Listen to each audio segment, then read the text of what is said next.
SportsTech's weekly number 72, all the top news from the world of sports and technology. As always, if you've been enjoying the series, we'd really appreciate it if you could drop us a like, maybe share this episode with anybody else that you think might be interested in this news. It really helps us out. All right, let's dive right into the news, shall we? Starting with funding news, as always. This one comes from the Middle East. It is Dubai based metaverse company DVCC Technology, which is looking to build a horse racing metaverse project, which they will call the Dubai Verse Cup. They've raised $3 million for it. Yeah, horse racing in Dubai. If you can't go there, maybe you can go there virtually. That's the first bit of news. We're going to jump right on to the Serie A, actually. They are in talks, apparently, to launch their own direct-to-consumer streaming service. Their talks with broadcasters, DAZN, Sky Italia, and I think there's a third party that they were talking to, basically haven't gone very well. Yeah, they were expecting a slight increase on their current $930 million dollar deal, euro deal, to top out to $1 billion, which has not happened. So the Serie A chief, Luigi De Servo, I hope I'm saying that right, has not kind of threatened, has kind of revealed or spoken about, whichever way you want to look at it, that their plan is to launch their own streaming service. Remember that Serie A has been in talks with CVC Capital, with other stakeholders, to sell a portion of the media rights. I believe they sold 25%. So they could either raise more money through that route, or that money that they've already raised is sufficient for this purpose. I highly doubt it. I'm pretty sure that if they were to go through with another D2C, with a D2C offering, they would have to raise a bit more capital.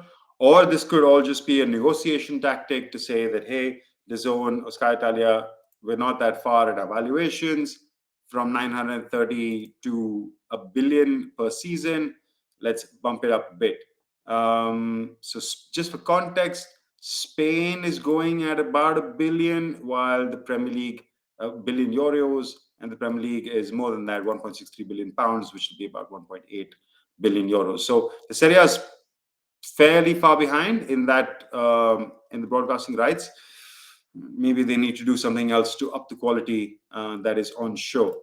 But another firm that is looking to raise money, or has raised money, I should say, is Play Ventures. They've raised $78 million for their third gaming venture fund. So this is not traditionally sports tech, what we consider esports. Even their focus is just gaming. So anything around streaming, solutions for gamers. But it's an experienced fund. They have invested in over 100 gaming studios, content tooling, and game platform services companies. So this is their Fund 1 scorecard, as it says. The net IRR of 66%, 1.5 times returns, pretty good numbers. And no wonder they're coming back for round 3, this time with 78 million. All right, so that's Play Ventures. What do we have next? Next up, we have the Rugby World Cup, which actually I believe kicks off today, right? So the Rugby World Cup, of course, in France, has made a couple of announcements for more games. One is a fantasy game. I don't know. I mean, so I'm not big on rugby. I'll watch the internationals, maybe the finals of like the Six Nations, or the later stages of the World Cup. But fantasy is a game that I play I'm very invested in, certainly for the Premier League. And I think it's a good way to drive fan engagement. More leagues will invest more in more leagues, tournaments will invest more in their fantasy solutions. That I'm sure also fantasy has implications down the road for sports betting, but I don't think that's the case in this situation. I think this is just to promote a fantasy game, to get more engagement through fantasy and drive potentially more viewership. So they've unveiled their fantasy game. So I guess you can go to the Rugby World Cup website. I think the format of fantasy is not new. It's been around for not forever, but a long time. And everybody all the leagues understand this is a game for some people to play. I think what's happening now, either through Sorare, who are driving the fantasy Web3 side of things, or just traditional fantasy sports, Web 2 based, which is what I play for the Premier League, it's growing. And I think sports marketers can see the importance of it and will lean on it as a solution to attract more customers. Thereby, if you're playing the game, you might watch the sport, not the other way around. It's not people who are watching the sport are playing the game. It's kind of people who are watching the sport casually. Maybe you'll get into the game and watch it more seriously, and thereby bring people along with them. So that's one theory there. So that's the Rugby World Cup's fantasy game.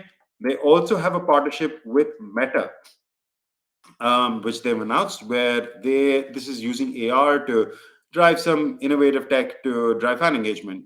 Nothing too incredible here. It's not, or at least not stuff that we haven't seen before. So they have a super fan for each team.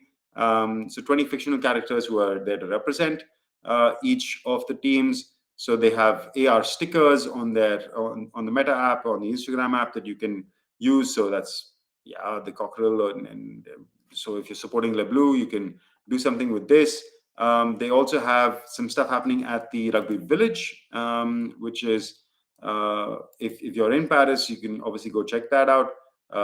Lots of places for you to use AR to be interactive. This is the other one I want to show you.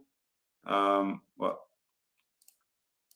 for some reason, it won't play there anymore. It's asking me to go to Instagram. But it's just some AR stuff, which is around Paris that you can spot. I guess maybe if you're on the fan app, then you'll know where to use these really cool AR super fans that you can interact with. All right, so that is the Rugby World Cup. Next up, a little word from one of our partners.